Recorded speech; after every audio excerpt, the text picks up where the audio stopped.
3.5 centimeter. This radius is 3.5 centimeter. ठीक है. Surmounted on, ये कोन किसके ऊपर सरमाउंटेड है? Surmounted on a hemisphere of same radius. एक हेमिस्फेयर के ऊपर सरमाउंटेड है और उस हेमिस्फेयर की रेडियस सेम है. ठीक है, कोन की जितनी है, तो जितनी कोन की रेडियस है उतनी ही हेमिस्फेयर की रेडियस होगी. ये तो हमने डायग्राम बना लिया. अभी आगे क्वेश्चन में उन्होंने बोला है total height of the toy. इसमें भी वो कॉन्सेप्ट यूज होगा हाइट निकालने वाला. तो total height of the toy आपको दी हुई है कितनी? 15.5 सेंटीमीटर टोटल इस टॉय की.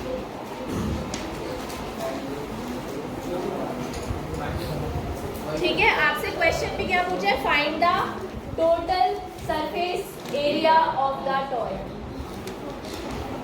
फाइंड द, अब यहाँ पर आप थोड़ा सा अटकोगे, कंफ्यूजन आपको हो सकता है, लेकिन ध्यान दोगे अगर मेरी बात पर तो बिल्कुल भी नहीं होगा.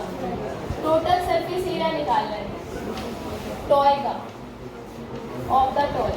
सबसे पहले तो हमें पता है कि हमें हाइट की जरूरत पड़ेगी, तो हम हाइट फाइंड कर लेते हैं. ठीक है, और सरफेस एरिया, दो चीज़ों की बात हो रही है, हेमिस्फेयर और कोन. ठीक है, तो देखिए जब हमें इन्होंने कहा total surface area of the toy, यानी टॉय का वो हिस्सा, टोटल हिस्सा जो हम छू सकते हैं, that will be total surface area. अब ये टॉय का क्या क्या पार्ट आप टच कर सकते हैं? देखो, आप इस कोन का जो आउटर पार्ट है ना, उसको टच कर सकते हो. कोन का जो बाहरी हिस्सा है, सर्कुलर पार्ट जो है, यानी CSA of the cone, CSA of the cone आप टच कर सकते हो. प्लस और क्या टच कर सकते हो? ये कहीं से खुला तो नहीं है, तो नीचे वाला जो गोल पार्ट है वो टच कर पाओगे. उसके बाद कोन का ऊपर वाला पार्ट टच कर पाओगे और नीचे हेमिस्फेयर का जो राउंड पार्ट है उसको टच कर पाओगे. समझ में आ रहा है? इमेजिन करो ऐसा टॉय, जो हिस्सा आप छू सकते हो. तो हेमिस्फेयर का क्या निकालना है हमें? CSA. अगर अब आप कहोगे मैम वहाँ तो TSA लिखा है, TSA ऑफ द टॉय. इन्होंने नहीं कहा कि TSA ऑफ कोन निकालो या TSA ऑफ हेमिस्फेयर निकालो. उन्होंने कहा टॉय का टोटल सरफेस एरिया, जो सरफेस एरिया आप टच कर पा रहे हो टॉय का, वो आपको फाइंड करना है. तो वो आप क्या कर पा रहे हो? CSA ऑफ कोन और CSA ऑफ हेमिस्फेयर. बेटा इस तरह के क्वेश्चन में ये पूरा का पूरा आपकी इमेजिनेशन पे काम करेगा. अगर आप वो अप्लाई नहीं कर पाओगे तो आप बुक से हटकर अगर क्वेश्चन आ गए तो आप उन्हें सॉल्व नहीं कर पाओगे. ध्यान रखना इस चीज़ को. तो CSA ऑफ हेमिस्फेयर. अब निकालते हैं, चलिए CSA of cone. CSA of cone कैसे निकालेंगे? क्या होता है फॉर्मूला बताओ? IR/L. यानी हमें R चाहिए जो हमारे पास है और हमें L चाहिए जो हमारे पास नहीं है. तो यहाँ एक स्टेप और एडवांस चला गया क्वेश्चन. L निकालना है हमें. हमारे पास तो हाइट भी नहीं है कोन की, तो L कैसे आएगा? तो अभी मैं बताती हूँ आपको. Plus CSA of hemisphere. Hemisphere का CSA का फॉर्मूला क्या है? ये तो निकल जाएगा आसानी से, क्योंकि R हमारे पास है, हेमिस्फेयर की R हमारे पास है. ठीक है, तो अब शुरुआत करते हैं L निकालने से. L का मतलब होता है slant height. Slant height of the cone. इसका क्या मतलब है स्लैंट हाइट? अब यहाँ देखो जरा, यहाँ समझना.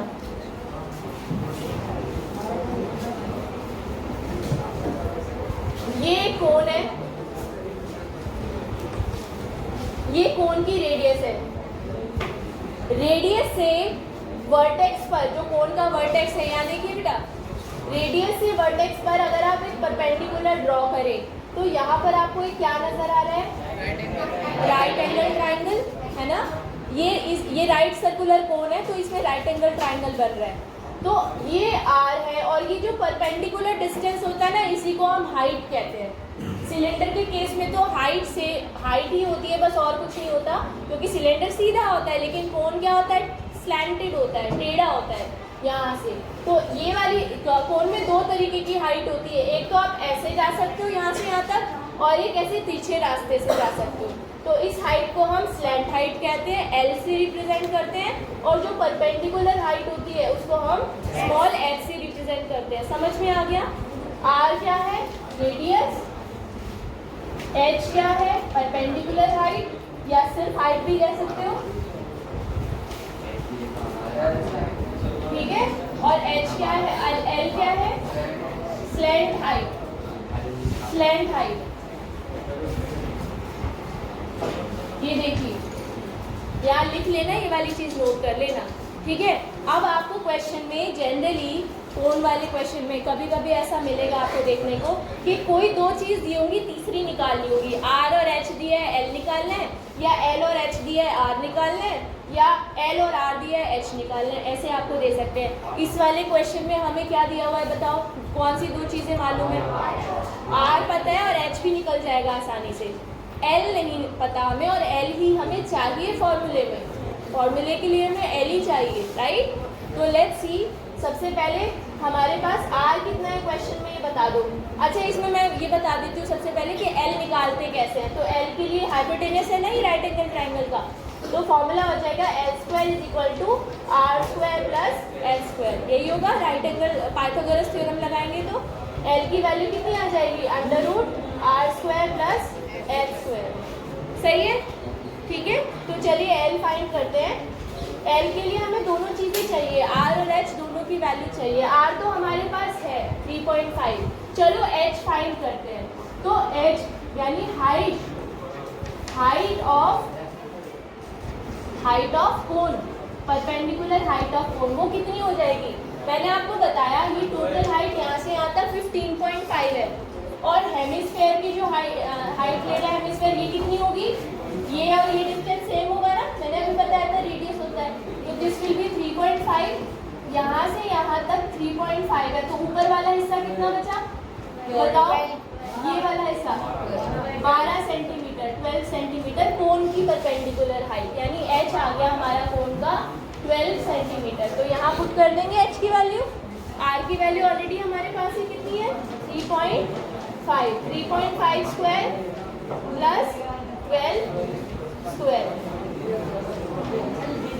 अच्छा, मैंने आपको एक शॉर्टकट बताया था, कोई भी नंबर जिसके पीछे 5 हो उसका स्क्वायर निकालने का शॉर्टकट हमारे पास होता है। या तो आप मल्टीप्लाई करके भी निकाल सकते हो। जैसे 35 का स्क्वायर आपको निकालना है, 35 का स्क्वायर, तो पीछे 25 लिखो, और आगे जो डिजिट बची है 3 बचा है ना, 3 की मल्टीप्लाई इसकी अगली डिजिट से कर दो। 3 के बाद क्या आता है? 3 × 4 कितना होगा? 12। तो इसका आंसर आएगा 35 का स्क्वायर होगा 1225, क्योंकि इसमें डेसिमल लगा हुआ था इस नंबर में, यहाँ पर देखो है ना। तो इसके स्क्वायर में भी पीछे से 2 प्लेसेस के बाद डेसिमल लगेगा। 2 प्लेसेस के बाद क्यों लगा? क्योंकि स्क्वायर हो रहा है। आ गया समझ में? स्क्वायर निकालना आया।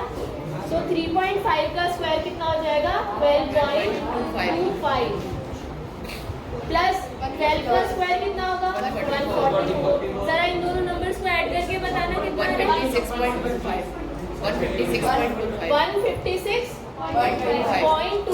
अब ये जो 156 है ना, इसका स्क्वायर रूट कैसे निकालोगे? इस नंबर का स्क्वायर रूट निकालना आता है आपको?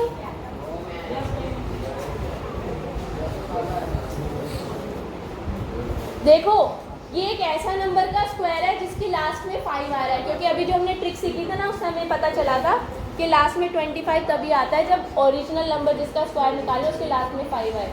तो लास्ट में 5 आ रहा है, आगे का नंबर कौन सा ऐसा होगा जिसको उसके अगले नंबर से मल्टीप्लाई करने पर 156 आ रहा होगा? 12 और 13। तो यानी इसके आगे का नंबर होगा 12। तो ये बेसिकली ये स्क्वायर रूट है, ये स्क्वायर है, ये वाला जो नंबर है ये स्क्वायर है 12.5 का। तो इसका आंसर आ जाएगा 12.5 सेंटीमीटर। अगर आपको ये चीज़ नहीं आती ना निकालनी, डायरेक्ट नहीं कर पा रहे हो, तो आप प्राइम फैक्टराइजेशन मेथड से जो आपने सीखा है आज तक, हाँ ये वाली, ये देखो एक स्क्वायर नंबर हमारे पास है, पीछे 25 है इसमें, तो सीधा सीधा पता चल रहा है कि इसके रूट में 5 होगा। अगर जैसे 625 है उसमें पीछे 25 होता है ना, और इसका रूट कितना होता है? 25, पीछे 5 होता है उसमें। तो हम ये देखेंगे कि अब जो नंबर बचा 25 हटा के जो नंबर बचा, क्या बचा? 6। यहाँ पे क्या बचा? 156। 25 हटा के जो नंबर बचा, ये नंबर कौन से 2 लगातार आने वाले नंबरों की मल्टीप्लिकेशन मल्टीप्लिकेशन करके आएगा। जैसे 6 का मुझे पता है 6 का कैसे आएगा, 2 और 3 की मल्टीप्लाई करने पर 6 आएगा। इसी तरीके से 156 मुझे सोचना पड़ेगा कौन से दो नंबर है लगातार आने वाले जिनकी आपस में मल्टीप्लाई करने पर 156 आएगा।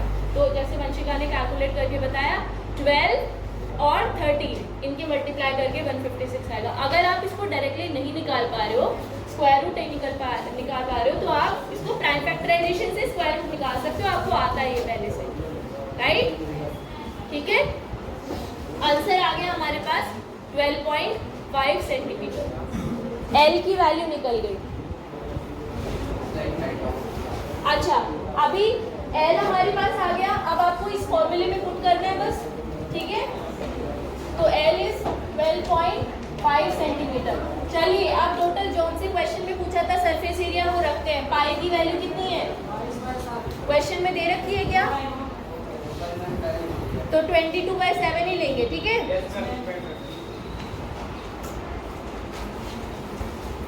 22/7 इंटू आर कितना है 3.5, एल कितना है 12.5 plus 2 into 22/7 into r 3.5 into 3.5।